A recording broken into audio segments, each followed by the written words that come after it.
ഇപ്പോൾ രമ്യ ഹരിദാസ് ആലത്തൂർ സ്ഥാനാർത്ഥി നാമനിർദ്ദേശ പത്രിക സമർപ്പിക്കാൻ എത്തുകയാണ്. നിഖിൽ പ്രമേഷ് വിവരങ്ങളുമായി ചേരുന്നു. നിഖിൽ, വിവരങ്ങൾ. ആലത്തൂരിലെ UDF സ്ഥാനാർത്ഥി രമ്യ ഹരിദാസ് ഇപ്പോൾ നാമനിർദ്ദേശ പത്രിക സമർപ്പിക്കാൻ വേണ്ടി കളക്ടറുടെ ചേംബറിലേക്ക് എത്തുകയാണ്. ആലത്തൂരിലെ മറ്റ് 2 സ്ഥാനാർത്ഥികളും ഇതിനോടകം തന്നെ പത്രിക നൽകി കഴിഞ്ഞു. വലിയ ആത്മവിശ്വാസത്തിലാണ് UDF നേതൃത്വം ഒന്നടങ്കമെന്ന് പറയേണ്ടി. കഴിഞ്ഞ തവണ വലിയൊരു അപ്രതീക്ഷിതമായിട്ടുള്ള നേട്ടം കൈവരിച്ച സ്ഥാനാർത്ഥിയാണ് DCC പ്രസിഡന്റ് തങ്കപ്പനുണ്ട്. അങ്ങനെ അവരുടെയൊക്കെ സാന്നിധ്യത്തിലാണ് ഇപ്പോൾ നാമനിർദ്ദേശ പത്രിക നൽകാനെത്തുന്നത്. രമ്യ ചേച്ചി, നല്ല കോൺഫിഡന്റ് അല്ലേ? വളരെയധികം ആത്മവിശ്വാസത്തോടുകൂടി നിങ്ങൾക്ക് ആലത്തൂരിലേക്ക് വന്ന് നോക്കുമ്പോൾ തന്നെ അതിൻ്റെ ഒരു ആത്മവിശ്വാസവും അതിൻ്റെ ഒരു പ്രാർത്ഥനയും പിന്തുണയും നൽകുന്ന അമ്മമാരെ, കുടുംബാംഗങ്ങളെ, കർഷകരെ, ഇങ്ങനെ എല്ലാ ആളുകളും ആലത്തൂരിൽ വളരെ പോസിറ്റീവായി വളരെ വലിയൊരു പിന്തുണ നൽകിക്കൊണ്ടാണ് നോമിനേഷൻ കൊടുക്കാം. തങ്കപ്പെട്ട ഓൾ സെറ്റ്? ഓക്കെ, എല്ലാം സെറ്റാണ്, പേടിക്കണ്ട. കഴിഞ്ഞ വർഷത്തെക്കാളും ഭൂരിപക്ഷമുണ്ട്. മന്ത്രിയാണ് അപ്പുറത്ത്, അത് പ്രശ്നം, അതാണ് നല്ലത്. എന്താ പറയുക, ഈ ദുരന്തം ഉണ്ടാക്കിയതിന്റെ പ്രതിയാണല്ലോ മൂപ്പര്. കേരളത്തിലെ ഇത്ര സാമ്പത്തിക ബുദ്ധിമുട്ടും ജനങ്ങളെ ദുരിതത്തിലാക്കിയതിന്റെ പ്രതിയാണ് മത്സരിക്കുന്നത്. അത് കാരണം ഞങ്ങൾ ഈസിയാണ്.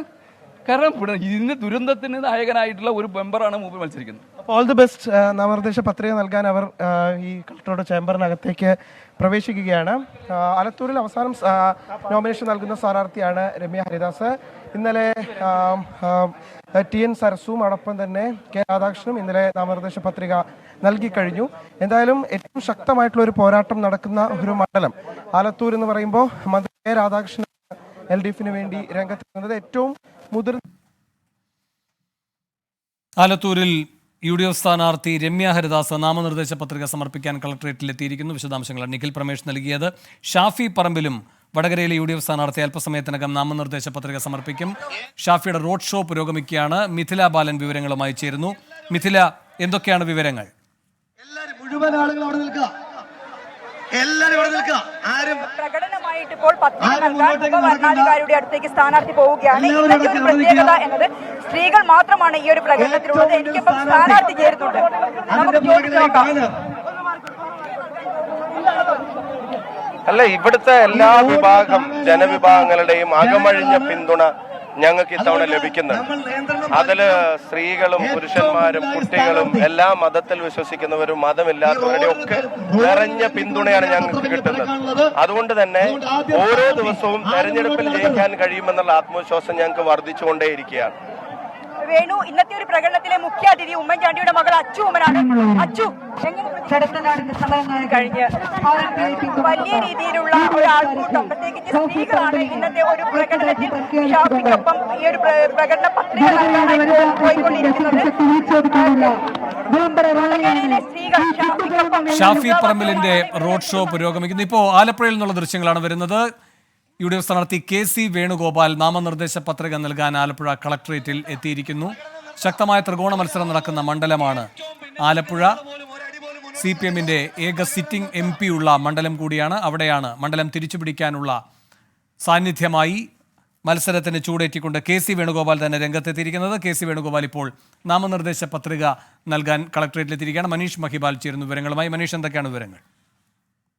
അല്പനിമിഷങ്ങൾക്ക് മുൻപാണ് ആലപ്പുഴ കളക്ടറേറ്റിൽ രമേശ് ചെന്നിത്തല, ഒപ്പം തന്നെ Deepa Das Munshi, ACC general secretary, ഒപ്പം തന്നെ ആലപ്പുഴ ലോക്സഭാ UDF സ്ഥാനാർത്ഥി കൂടിയായിട്ടുള്ള KC വേണുഗോപാലും ആലപ്പുഴ പഴയ വീട്ടിൽ നിന്നും, അദ്ദേഹത്തിന്റെ വീട്ടിൽ നിന്നും, വസതിയിൽ നിന്നും ഇപ്പോൾ കളക്ടറേറ്റിലേക്ക് എത്തിയിട്ടുള്ളത്. നാമനിർദ്ദേശ പത്രിക സമർപ്പിക്കാൻ വേണ്ടിയിട്ടാണ് അദ്ദേഹം എത്തിയിട്ടുള്ളത്. വലിയ ജനാവലി, കോൺഗ്രസ് പ്രവർത്തകരും അവരുടെ വലിയ രീതിയിലുള്ള പ്രകടനമായിട്ടായിരുന്നു അദ്ദേഹം കളക്ടറേറ്റിലേക്ക് എത്തിയത്. ഇത്തവണ KC വേണുഗോപാലിന് ഇത് വിജയം ഇവിടെ കഴിഞ്ഞ തവണ 20 സീറ്റുകളിൽ 19 കോൺഗ്രസിന് UDFന് ലഭിച്ച ഘട്ടത്തിൽ ഒന്ന് നഷ്ടപ്പെട്ടൊരു സീറ്റാണ്. അതുകൊണ്ട് തന്നെ ഇത്തവണ അഭിമാന പോരാട്ടമാണ്. KC വേണുഗോപാൽ ഇവിടെ നിലവിൽ പ്രചരണത്തിന്, അതായത് അദ്ദേഹത്തിന് തിരക്കേറിയ മറ്റ് സംഘടനാ കാര്യങ്ങൾ ഉള്ളത് കൊണ്ട് തന്നെ ആലപ്പുഴ ജില്ലയിൽ പ്രചരണത്തിന് എത്തിയത് 5-6 ദിവസങ്ങളാണ്. പക്ഷേ സജീവമായി മറ്റു തലത്തിലുള്ള പ്രചരണങ്ങളിൽ അദ്ദേഹം രംഗത്തുണ്ട്. അല്പസമയത്തിന് ശേഷം ആലപ്പുഴയിലെ LDF സ്ഥാനാർത്ഥി AM ആരിഫും പത്രിക സമർപ്പിക്കുന്നുണ്ട്. രണ്ടുപേരും ഏകദേശം ഒരേ സമയത്ത് തന്നെ, അതായത് ഇനിയൊരു 10-15 മിനിറ്റ് കഴിഞ്ഞാൽ എം ആരിഫ് കൂടി കളക്ടറിലേക്ക് എത്തും. അങ്ങനെ LDF UDF പ്രവർത്തകരുടെ വലിയ പ്രകടനം തന്നെ ഈ ആലപ്പുഴ കളക്ടറേറ്റിൽ ഉണ്ടാകും. വലിയ പൊടിപാറുന്ന പോരാട്ടം. അതായത് BJPയുടെ സംസ്ഥാന അധ്യക്ഷ ശോഭാ സുരേന്ദ്രൻ കൂടി ആലപ്പുഴ ലോക്സഭയിൽ തെരഞ്ഞെടുപ്പിലേക്ക് ഗോദയിലേക്ക് ഇറങ്ങിയതോടുകൂടി ഒരു വലിയ ത്രികോണ മത്സരത്തിന്റെ പോരാട്ടത്തിലേക്ക് എത്തി. ഒപ്പം തന്നെ LDFന്റെ അഭിമാന പോരാട്ടമാണ്. കഴിഞ്ഞ തവണ കനലൊരു തരി എന്ന രീതിയിൽ മറ്റെല്ലാ സീറ്റുകളും നഷ്ടപ്പെട്ടപ്പോൾ LDF തങ്ങളുടെ അഭിമാനം എന്ന രീതിയിൽ ഉയർത്തിക്കാട്ടിയ സീറ്റാണ്. ഇത് നഷ്ടപ്പെടാതെ നോക്കുക എന്നത് ഏറ്റവും പ്രധാനപ്പെട്ട കാര്യമാണ്. അതുകൊണ്ട് തന്നെ ഇത്തവണത്തെ ഈ പത്രിക സമർപ്പണത്തിനടക്കം ഉള്ള പ്രകടനങ്ങൾ, വരുന്ന ജനാവലി കൂടെയുള്ള പ്രവർത്തകരടക്കമുള്ള കാര്യങ്ങൾ ഏറെ പ്രധാനപ്പെട്ട കാര്യമാണ്. ഇനി അടുത്തതായി എം ആരിഫിന്റെ പത്രിക സമർപ്പണമായിരിക്കും. ശരി, രാജീവ് ചന്ദ്രശേഖർ നാമനിർദ്ദേശ പത്രിക നൽകുന്നതിന്റെ ദൃശ്യങ്ങളാണ് കാണുന്നത്. തിരുവനന്തപുരത്തെ NDA സ്ഥാനാർത്ഥി രാജീവ് ചന്ദ്രശേഖർ അല്പം മുൻപാണ് റോഡ് ഷോയായി കളക്ടറേറ്റിലെത്തിയത്. ഇപ്പോൾ വരണാധികാരി കൂടിയായ കളക്ടർക്ക് നാമനിർദ്ദേശ പത്രിക സമർപ്പിക്കുകയാണ്. അലക്സ് റാം മുഹമ്മദ് വിവരങ്ങളുമായി ചേരുന്നു. അലക്സ്, വിവരങ്ങൾ. വേണു, അങ്ങനെ ഈ രാജീവ് ചന്ദ്രശേഖരന്റെ റോഡ് ഷോ അല്പം മുമ്പ് കളക്ടറേറ്റിന് മുമ്പിലേക്ക് എത്തി. കളക്ടറേറ്റിന് മുമ്പിൽ നിന്ന് പ്രധാനപ്പെട്ട നേതാക്കൾക്കൊപ്പം അദ്ദേഹം കളക്ടറേറ്റിനുള്ളിൽ, അതായത് ജില്ലാ കളക്ടർ ജെറോമിക് ജോർജിന് മുമ്പാകെ എത്തിയിട്ടുണ്ട്. ഇപ്പോൾ നാമനിർദ്ദേശ പത്രിക സമർപ്പിക്കുകയാണ്. മൂന്ന് സെറ്റ് നാമനിർദ്ദേശ പത്രികകളായിരിക്കും NDA സ്ഥാനാർത്ഥി രാജീവ് ചന്ദ്രശേഖർ സമർപ്പിക്കുക എന്നുള്ളതാണ്. അദ്ദേഹത്തോടൊപ്പം കേന്ദ്രമന്ത്രി S ജയശങ്കറുണ്ട്, PK കൃഷ്ണദാസ് ഉണ്ട്, AP അബ്ദുൽ കുട്ടിയുണ്ട്, TP ശ്രീനിവാസൻ, ഒപ്പം BJP മുതിർന്ന നേതാവ് രാജഗോപാൽ അടക്കമുള്ളവർ കളക്ടറേറ്റിൽ തന്നെ ഉണ്ട് താനും. എന്താണെങ്കിലും BJP വലിയ വിജയപ്രതീക്ഷ വെക്കുന്ന മണ്ഡലമാണ് തിരുവനന്തപുരം. ത്രികോണ പോരിന്റെ ആവേശം എല്ലാ അർത്ഥത്തിലും ഉണ്ട് താനും ഈ ഘട്ടത്തിൽ. പക്ഷേ മുന്നണികൾ അവർ തമ്മിലുള്ള മത്സരങ്ങൾ ആരൊക്കെ തമ്മിലാണ് എന്നുള്ള കാര്യം മുന്നണികൾ പലവിധ അഭിപ്രായങ്ങൾ പറയുന്ന ഘട്ടമാണിത്. കഴിഞ്ഞ ദിവസം ശശി തരൂർ പറഞ്ഞത് BJPയും കോൺഗ്രസും തമ്മിലാണ് മത്സരമെന്ന് ശശി തരൂർ പറയുന്നു. BJPയും കോൺഗ്രസും തമ്മിലാണ് മത്സരമെന്ന് രാജീവ് ചന്ദ്രശേഖർ പറയുന്നു. എന്നാൽ LDFും കോൺഗ്രസും തമ്മിലാണ് മത്സരമെന്ന് പന്ന്യൻ രവീന്ദ്രൻ LDF പറയുന്നു. അത്തരത്തിൽ ആര് ജയിക്കും, ആർക്കാണ് കൂടുതൽ ഒരു തൂക്കമെങ്കിലും കൂടുതൽ എന്നുള്ളത് ഈ ഘട്ടത്തിൽ പ്രവചനാതീതമായി മാറിയിരിക്കുന്നു. അടുത്ത ദിവസങ്ങളിൽ ഈ പ്രചാരണത്തിന്റെ ചൂട് വീണ്ടും കൊഴുക്കും. കൂടുതൽ കേന്ദ്ര നേതാക്കളെ, ദേശീയ നേതാക്കളെ, കേന്ദ്ര മന്ത്രിമാരെയൊക്കെ ഇവിടെ തിരുവനന്തപുരത്തേക്ക് എത്തിച്ച് അവർ പ്രതീക്ഷ അർപ്പിക്കുന്ന ഈ മണ്ഡലം അവർക്കൊപ്പം നിർത്താനുള്ള എല്ലാ അടവും BJP പയറ്റും എന്നുള്ളതിന്റെ ഒരു തെളിവ് തന്നെയാണ് അവരുടെ ഈ കഴിഞ്ഞകാല പ്രചരണങ്ങളെല്ലാം സൂചിപ്പിക്കുന്നത്. ഇന്ന് രണ്ട് കേന്ദ്രമന്ത്രിമാർ S ജയശങ്കർ, ഇന്ന് രാജീവ് ചന്ദ്രശേഖറിനൊപ്പം ഏറ്റവും കൂടുതൽ BJP പ്രതീക്ഷ വയ്ക്കുന്ന തിരുവനന്തപുരം മണ്ഡലത്തിലെ രാജീവ് ചന്ദ്രശേഖറിനൊപ്പം കേന്ദ്ര വിദേശകാര്യ മന്ത്രി S ജയശങ്കറുണ്ട്. NDA സ്ഥാനാർത്ഥി, വയനാട്ട് NDA സ്ഥാനാർത്ഥി K സുരേന്ദ്രനൊപ്പം കേന്ദ്രമന്ത്രി സ്മൃതി ഇറാനിയുണ്ട്. അടുത്ത ദിവസങ്ങളിൽ കൂടുതൽ കേന്ദ്ര നേതാക്കളെത്തും. അല്പസമയത്തിനകത്ത് ഈ നാമനിർദ്ദേശ പത്രിക സമർപ്പിച്ചതിന് ശേഷം S ജയശങ്കർ എന്ന് മാധ്യമങ്ങളെ 12 മണിയോടുകൂടി അദ്ദേഹം മാധ്യമങ്ങളെ കാണുന്നുമുണ്ട്. എന്നാണെങ്കിൽ BJP സംബന്ധിച്ച് അവരുടെ സ്ട്രാറ്റജി കൃത്യമാണ്. ചില മണ്ഡലങ്ങൾ അവർ ഉറപ്പിച്ചിട്ടുണ്ട്. ഈ 2024 ലോക്സഭാ തെരഞ്ഞെടുപ്പിൽ അത് തിരുവനന്തപുരമുണ്ട്, തൃശ്ശൂരുണ്ട്. അത്തരത്തിൽ പ്രതീക്ഷ അർപ്പിക്കുന്ന മണ്ഡലത്തിൽ കൂടുതൽ സമയം ചെലവഴിക്കാനും കൂടുതൽ കേന്ദ്ര നേതാക്കളെ ദേശീയ ശ്രദ്ധ ആകർഷിക്കുന്ന തരത്തിൽ ക്യാമ്പയിൻ നടത്താനുമാണ് അവർ തീരുമാനിച്ചിരിക്കുന്നത്. തിരുവനന്തപുരത്തെ സംബന്ധിച്ച് ചിട്ടയായ ക്യാമ്പയിനാണ് രാജീവ് ചന്ദ്രശേഖർ നടത്തിയത്. അദ്ദേഹത്തിന്റെ ആദ്യഘട്ട പ്രചാരണം മുതൽ അത് പ്രകടമായിരുന്നു. അദ്ദേഹം തീരദേശ മേഖലയിൽ BJPക്ക് കടന്നു ചെല്ലാൻ സാധിക്കാത്ത, അല്ലെങ്കിൽ BJPക്ക് വോട്ട് എപ്പോഴും കുറഞ്ഞ് മാത്രം ലഭിക്കുന്ന തീരദേശ മേഖലയിലായിരുന്നു രാജീവ് ചന്ദ്രശേഖർ തന്റെ പ്രചാരണം തുടങ്ങിയത് പോലും എന്നുള്ളതാണ് ഏറ്റവും പ്രധാനപ്പെട്ട കാര്യം. പലവിധമായ കാര്യങ്ങൾ, പലവിധമായ പദ്ധതികളൊക്കെ ഈ തെരഞ്ഞെടുപ്പ് പ്രഖ്യാപനത്തിന് മുമ്പ് അദ്ദേഹം തിരുവനന്തപുരത്തിന് വേണ്ടി ചെയ്യുമെന്ന് പ്രഖ്യാപിച്ചിരുന്നു. മാത്രമല്ല, ഇവിടെ നിന്ന് ജയിച്ചാൽ ഒരു കേന്ദ്രമന്ത്രി എന്നുള്ളതാണ് BJPയുടെ പ്രധാനപ്പെട്ട പ്രചാരണങ്ങളിൽ ഒന്ന്. തിരുവനന്തപുരത്തെ നഗരമേഖലയിലെ വോട്ടർമാരെ സ്വാധീനിക്കുന്ന പ്രധാനപ്പെട്ട ഘടകങ്ങളിലൊന്ന് ഇത് വിലയിരുത്തുകയും ചെയ്യുന്നുണ്ട്. ആ തരത്തിലൊരു ഓളം BJP സ്ഥാനാർത്ഥി രാജീവ് ചന്ദ്രശേഖരൻ ഉണ്ടാക്കാൻ സാധിച്ചിട്ടുണ്ട് എന്ന് പൊതുവിൽ രാഷ്ട്രീയ നിരീക്ഷകർ വിലയിരുത്തുന്നുണ്ട്. എന്താണെങ്കിലും നേരത്തെ സൂചിപ്പിച്ചത് ത്രികോണ പോരിന്റെ എല്ലാ ആവേശവും തിരുവനന്തപുരത്തുണ്ട്. എല്ലാ സ്ഥാനാർത്ഥികളും, 3 മുന്നണികളും 3 സ്ഥാനാർത്ഥികളും ഒരുപോലെ ഈ പറഞ്ഞ പ്രചാരണം കൊഴുപ്പിക്കുന്നുണ്ട്. അവരുടെ സ്റ്റാർ ക്യാമ്പയിനർമാരെ ഇറക്കുന്നുണ്ട്. ഈ കൂടുതൽ സ്ഥാനാർത്ഥികൾ കഴിഞ്ഞ ദിവസവും ഇന്നും ഈ നാമനിർദ്ദേശ പത്രിക സമർപ്പിക്കുകയാണ്. ഇന്നാണ് അവസാന ദിവസം നാമനിർദ്ദേശ പത്രിക സമർപ്പിക്കുന്നതിന്റെ. രാവിലെ 11 മുതൽ വൈകുന്നേരം 3 മണി വരെയാണ് നാമനിർദ്ദേശ പത്രിക സമർപ്പിക്കേണ്ട സമയം. പ്രധാന മുന്നണികളിൽ NDA സ്ഥാനാർത്ഥി തിരുവനന്തപുരത്തെ NDA സ്ഥാനാർത്ഥി രാജീവ് ചന്ദ്രശേഖർ ഇപ്പോൾ നാമനിർദ്ദേശ പത്രിക സമർപ്പിക്കുന്നുണ്ട്. അല്പസമയത്തിനകത്ത് ആറ്റിങ്ങലിലെ UDF സ്ഥാനാർത്ഥി അടൂർ പ്രകാശ് അദ്ദേഹവുമായി ബന്ധപ്പെട്ടത് ആറ്റിങ്ങലിലെ വരണാധികാരിക്ക് മുന്നിൽ നാമനിർദ്ദേശ പത്രിക സമർപ്പിക്കും. അദ്ദേഹവും കോൺഗ്രസ് പ്രവർത്തകരും UDF പ്രവർത്തകരും ഒക്കെ കളക്ടറേറ്റിൽ എത്തിച്ചേരുകയും ചെയ്തിട്ടുണ്ട്. വേണം. അലക്സ് റാം മുഹമ്മദാണ് വിവരങ്ങൾ നൽകിയത്. രാജീവ് ചന്ദ്രശേഖർ നാമനിർദ്ദേശ പത്രിക സമർപ്പിക്കുന്നു. രമ്യ ഹരിദാസും നാമനിർദ്ദേശ പത്രിക സമർപ്പിച്ചു. KC വേണുഗോപാലും നാമനിർദ്ദേശ പത്രിക സമർപ്പിക്കാൻ ആലപ്പുഴ കളക്ടറേറ്റിൽ എത്തിയിട്ടുണ്ട്. ഇപ്പോൾ വയനാട്ടിൽ കൽപ്പറ്റയിൽ K സുരേന്ദ്രന്റെ റോഡ് ഷോ പുരോഗമിക്കുകയാണ്. റോഡ് ഷോയ്ക്ക് ശേഷം കളക്ടറേറ്റിലെത്തി K സുരേന്ദ്രൻ നാമനിർദ്ദേശ പത്രിക സമർപ്പിക്കും. സ്മൃതി ഇറാനി അടക്കമുള്ള നേതാക്കന്മാർ റോഡ് ഷോയിൽ അനുഗമിക്കുന്നുണ്ട് K സുരേന്ദ്രനെ. സുർജിത്ത് അയ്യപ്പത്ത് വിവരങ്ങളുമായി ചേരുന്നു. സുർജിത്ത്, എന്തൊക്കെയാണ് വിവരങ്ങൾ? വലിയ ആവേശത്തോടു കൂടി പ്രവർത്തകർ റോഡ് ഷോയുടെ ഭാഗമാകുന്ന കാഴ്ചയാണ് നമുക്ക് കാണാൻ കഴിയുന്നത്. നൂറുകണക്കിന് ആളുകളുടെ പങ്കാളിത്തം ഈ റോഡ് ഷോയിൽ ഉണ്ട് എന്നുള്ളതാണ് നമുക്ക് ഇപ്പോൾ കാണാൻ കഴിയുന്നത്. മാത്രമല്ല സ്മൃതി ഇറാനി, CK ജാനു ഉൾപ്പെടെയുള്ള നേതാക്കളെല്ലാം തന്നെ നേതൃനിര, NDAയുടെ നേതൃനിര എല്ലാവരും തന്നെ ഈ റോഡ് ഷോയിൽ കെ സുരേന്ദ്രനൊപ്പം ഉണ്ട് എന്നുള്ളതാണ്. ഇതിനു മുമ്പ്, അതായത് ഈ റോഡ് ഷോ തുടങ്ങുന്നതിന് മുമ്പ് സ്മൃതി ഇറാനി പ്രവർത്തകരെ അഭിസംബോധന ചെയ്ത് സംസാരിച്ചു. ഇതിൽ രൂക്ഷമായ വിമർശനമാണ് ഇന്ത്യ മുന്നണിക്കെതിരെ ഉയർത്തിയിരിക്കുന്നത്. ദില്ലിയിലെ കൂട്ടുകാർ ഇവിടെ ശത്രുക്കളാണ്, എന്താണ് ഈ കാണുന്നത്, അവരുടെ ഉദ്ദേശം ശരിയല്ല, രാഹുലിന്റെ പ്രധാനമന്ത്രി സ്ഥാനാർത്ഥിത്വം ഇന്ത്യ മുന്നണിക്ക് സ്വീകാര്യമല്ലേ എന്നുൾപ്പെടെയുള്ള ചോദ്യങ്ങൾ ചോദിക്കുന്നുണ്ട്. ഒപ്പം തന്നെ രാഹുൽ ഗാന്ധി ഇന്ത്യ മുന്നണിക്ക് ഇങ്ങനെ വയനാട്ടിൽ ഇങ്ങനെ തമ്മിൽ മത്സരിക്കാനുള്ള കാരണം എന്താണ് എന്നുൾപ്പെടെയുള്ള ചോദ്യങ്ങൾ ഇവർ ഉന്നയിക്കുന്നുണ്ട്. തമിഴ്നാട്ടിൽ CPIയും CPMും കോൺഗ്രസും ലീഗും എല്ലാവരും ഒരുമിച്ചാണ്. കേരളത്തിൽ എതിർമുഖത്താണ്. ഇവരുടെ കാര്യം ഒന്നും ആർക്കും ഒരു പിടിയും കിട്ടുന്നില്ലല്ലോ എന്നുള്ള ഉൾപ്പെടെയുള്ള പരിഹാസവും അവർ ഉയർത്തുന്നു. ഒപ്പം തന്നെ മുസ്ലിം ലീഗിന് തൃപ്തി നേടാൻ രാഹുൽ ഗാന്ധി ഇവിടെ നിലപാടിൽ വെള്ളം ചേർക്കുകയാണ്. രാഹുൽ ഗാന്ധിക്ക് അധികാരദാഹമാണ്. അതുകൊണ്ടാണ് ഈ PFI അടക്കമുള്ള സംഘടനകളുമായി ബന്ധമുണ്ടാക്കിയത് എന്നുൾപ്പെടെയുള്ള ആരോപണങ്ങൾ ഇവർ ഉന്നയിക്കുന്നുണ്ട്. പിന്നെ കൊള്ളയടിയാണ് ഇവരുടെ പ്രധാനപ്പെട്ട പരിപാടി. പുൽപ്പള്ളി ബാങ്കിൽ കൊള്ളയടി നടന്നു, അതിൽ DCC നേതാവ് ഇപ്പോഴും ജയിലിലല്ലേ എന്നുള്ള ചോദ്യം കൂടി അവർ ഉന്നയിക്കുന്നുണ്ട്. ഒപ്പം തന്നെ കരുവന്നൂരിലും കണ്ടലയിലും AR നഗറും അടക്കം എല്ലാ ബാങ്കിലും, സഹകരണ ബാങ്കിലും നടന്നത് വലിയ രീതിയിലുള്ള കൊള്ളയാണ് എന്നുൾപ്പെടെയുള്ള ആക്ഷേപങ്ങൾ സ്മൃതി ഇറാനി ഉന്നയിക്കുന്നുണ്ട്. എന്തായാലും റോഡ് ഷോ പുരോഗമിക്കുകയാണ്. കൽപ്പറ്റ പുതിയ ബസ് സ്റ്റാൻഡ് പരിസരത്തു നിന്നുമാണ് റോഡ് ഷോ ആരംഭിച്ചത്.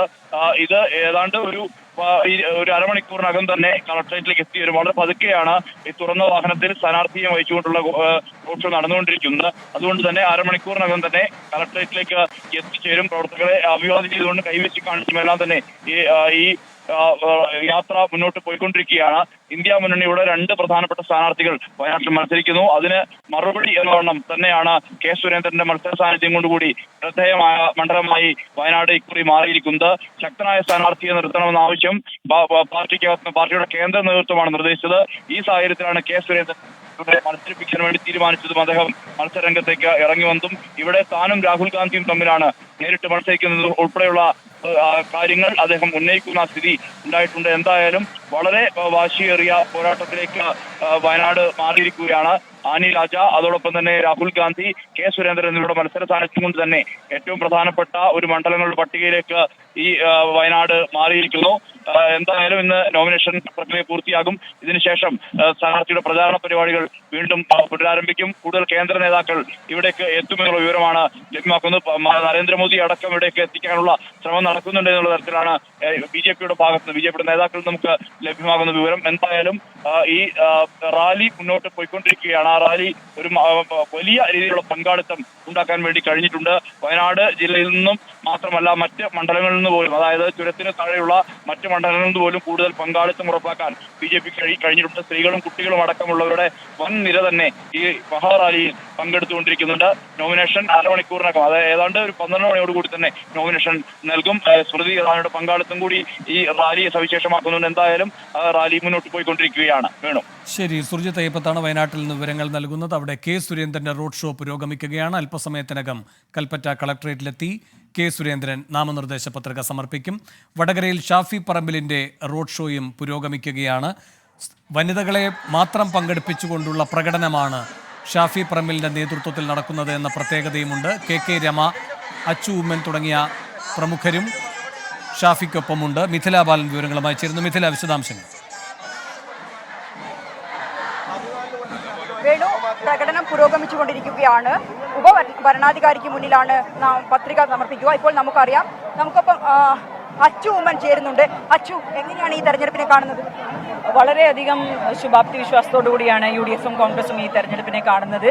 കാര്യം കേന്ദ്രത്തിലും സംസ്ഥാനത്തും നടക്കുന്ന ഈ സർക്കാരിന്റെ വൻ അഴിമതികളും വർഗീയ ചിന്തകളും ഒക്കെ തുടച്ചു മാറ്റാൻ വേണ്ടി ജനങ്ങൾ ഈ തെരഞ്ഞെടുപ്പ് ഏറ്റെടുത്തിരിക്കുകയാണ്. കോൺഗ്രസിന് വേണ്ടി, UDFിന് വേണ്ടി. വടകര വളരെ ശക്തമായ ഒരു മത്സരം നടക്കുന്ന ഒരു മണ്ഡലമാണ്. കേരളത്തിനെ സംബന്ധിച്ചിടത്തോളം 2 MLA മാർ ഏറ്റുമുട്ടുന്നു. രണ്ടും സമൂഹത്തിൽ അറിയപ്പെടുന്ന 2 ആളുകളാണ്. 2 MLA മാരാണ് ഏറ്റുമുട്ടുന്നത്, അത് ശരിയാണ്. പക്ഷേ ഷാഫി പറമ്പിലിന് വടകരയിൽ ലഭിച്ചിരിക്കുന്ന ഈ സ്വീകാര്യത സമാനതകളില്ലാത്ത സ്വീകാര്യതയാണ്. അദ്ദേഹം എവിടെ ചെന്നാലും വരുന്ന ജനക്കൂട്ടം നമ്മൾ കാണുന്നതല്ലേ, അത് വലിയൊരു ട്രെൻഡല്ലേ. തീർച്ചയായും ഇപ്പോഴും പ്രകടനം പുരോഗമിച്ചുകൊണ്ടിരിക്കുകയാണ്. ഒരു 5 മിനിറ്റ് കൂടി നടക്കേണ്ടതുണ്ട്. ഉപവരണാധികാരിയായ RTOയ്ക്ക് മുന്നിലാണ് ഈ ഒരു പത്രിക സമർപ്പിക്കുക. നമുക്കിപ്പോൾ ദൃശ്യങ്ങളിൽ കാണാം, വലിയ ഒരു സ്ത്രീ പങ്കാളിത്തം ആണ് ഈ ഒരു റാലിക്കുള്ളത്. വടകരയിലെ സ്ത്രീകളുടെ ശക്തി ഷാഫിക്കൊപ്പം എന്ന ബാനർ പിടിച്ചുകൊണ്ടാണ് ഈ പ്രകടനം ഇപ്പോൾ പുരോഗമിച്ചുകൊണ്ടിരിക്കുന്നത്. കഴിഞ്ഞ ദിവസം നമുക്കറിയാം, സമാനമായ രീതിയിൽ ഇവിടെ LDFന്റെ നേതൃത്വത്തിൽ ഒരു ഇത്തരത്തിലുള്ള റാലി നടന്നിട്ടുണ്ടായിരുന്നു. അന്ന് ആ റാലി ഉദ്ഘാടനം ചെയ്തത് വൃന്ദാക്കാടാണ്. മറ്റൊരു പ്രത്യേകത എന്നത് ഇന്നലെ നമ്മൾ വയനാട്ടിൽ കണ്ടതാണ്. രാഹുൽ ഗാന്ധിയുടെ പ്രകടനത്തിൽ ഒരു പാർട്ടിയുടെയും കൊടി ഉപയോഗിച്ചിട്ടുണ്ടായിരുന്നില്ല, കട്ടൗട്ടുകൾ മാത്രമായിരുന്നു. സമാനമായ രീതിയിൽ ഇവിടെയും ഈ ഒരു പ്രകടനത്തിൽ സ്ത്രീകളുടെ കൈകളെല്ലാം തന്നെ ഈ ഷാഫി പറമ്പിലിന്റെ കട്ടൗട്ടുകളാണുള്ളത്. നമുക്കിപ്പോൾ KK രമ കൂടി നമുക്കൊപ്പം ചേരുന്നുണ്ട്. അല്ലെ, തീർച്ചയായിട്ടും ആവേശം കാണുന്നില്ലേ നിങ്ങൾ? ഇവിടെ സ്ത്രീകളാണ് ഏറ്റവും കൂടുതൽ ആവേശത്തിലുള്ളത്. എല്ലാ യോഗങ്ങളിലും സ്ത്രീകളുടെ വലിയ പങ്കാളിത്തം കാണാൻ സാധിക്കുന്നു. അവർക്കാണ് ഏറ്റവും വലിയ ആവേശം. ആ ആവേശമാണ് ഇവിടെ കാണുന്നത്. നമുക്ക് നിയന്ത്രിക്കാൻ പോലും കഴിയുന്നില്ല ഓരോരുത്തരുടെയും ആവേശത്തെ. കഴിഞ്ഞ ദിവസം LDF സമാനമായ രീതിയിൽ സ്ത്രീകളെ പങ്കെടുപ്പിച്ചുകൊണ്ടൊരു പരിപാടി ഇവിടെ നടത്തിയിട്ടുണ്ടായിരുന്നു. തീർച്ചയായിട്ടും അവർ നടത്തിയിട്ടുണ്ട്. ശൈല ടീച്ചർ എന്ന വനിതാ സ്ഥാനാർത്ഥിക്ക് വേണ്ടി അവരുടെ എല്ലാ സംഘടനാ സംവിധാനവും അവർ ഉപയോഗിച്ചിട്ടുണ്ട്. അതുപോലെ തന്നെ ഇവിടെ പ്രത്യേകിച്ച് ഒരൊറ്റ നിർദ്ദേശത്തിന്റെ ഭാഗമായിട്ടാണ് ആളുകൾ എത്തിച്ചേർന്നത്. ഇവിടെ ഷാഫി പറമ്പിന്റെ വമ്പിച്ച ഭൂരിപക്ഷം ലഭിക്കും എന്ന കാര്യത്തിൽ ഒരു സംശയവുമില്ല. ഞാൻ താഴേക്കടയിലുള്ള വികാരം കൂടിയാണ് പറയുന്നത്. നമ്മളൊക്കെ എല്ലാ യോഗങ്ങളിലും പോകുന്നു. എല്ലാ യോഗത്തിലും വർദ്ധിച്ച വനിതകളാണ് ഏറ്റവും കൂടുതലുള്ളത്. അവരാണ് ഇത് ഏറ്റെടുത്തിരിക്കുന്നത്. അതുകൊണ്ട് വലിയ വിജയം വടകരയിലുണ്ടാകും. വേണു, എല്ലാവരും തന്നെ. ശരി, മിഥില ബാലനാണ് വിവരങ്ങൾ നൽകിയത് വടകരയിൽ നിന്ന്. ഷാഫിയുടെ നേതൃത്വത്തിൽ അവിടെ റോഡ് ഷോ പുരോഗമിക്കുകയാണ്. വടകരയിലെ സ്ത്രീ ശക്തി ഷാഫിക്കൊപ്പം എന്ന ബാനർ ഉയർത്തി KK രമ അടക്കമുള്ള വലിയ സ്ത്രീ നിര തന്നെ ഷാഫി അനുഗമിക്കുന്നു. ഷാഫി അല്പസമയത്തിനകം ഉപവരണാധികാരിക്ക് മുന്നിൽ നാമനിർദ്ദേശ പത്രിക നൽകും. ഇന്ന് വൈകിട്ട് 3 മണി വരെയാണ് നാമനിർദ്ദേശ പത്രിക സമർപ്പിക്കാനുള്ള സമയപരിധി. അതുകൊണ്ട് പ്രധാനപ്പെട്ട മണ്ഡലങ്ങളിലെ പ്രധാനപ്പെട്ട മുന്നണി സ്ഥാനാർത്ഥികളെല്ലാം ഇന്ന് നാമനിർദ്ദേശ പത്രിക സമർപ്പിക്കാൻ. അതിന്റെ കൂടുതൽ വിവരങ്ങളിലേക്ക് വരാം ഇടവേളയ്ക്ക് ശേഷം. ലോകത്തെവിടെയായാലും ഏത് സമയത്തും 24 വാർത്തകളും ഓഗ്മെന്റഡ് റിയാലിറ്റി പാക്കേജുകളും എക്സ്പ്ലെയിനറുകളും വിശദമായി കാണാൻ ഞങ്ങളുടെ YouTube ചാനൽ നിങ്ങൾക്ക് സബ്സ്ക്രൈബ് ചെയ്യാം.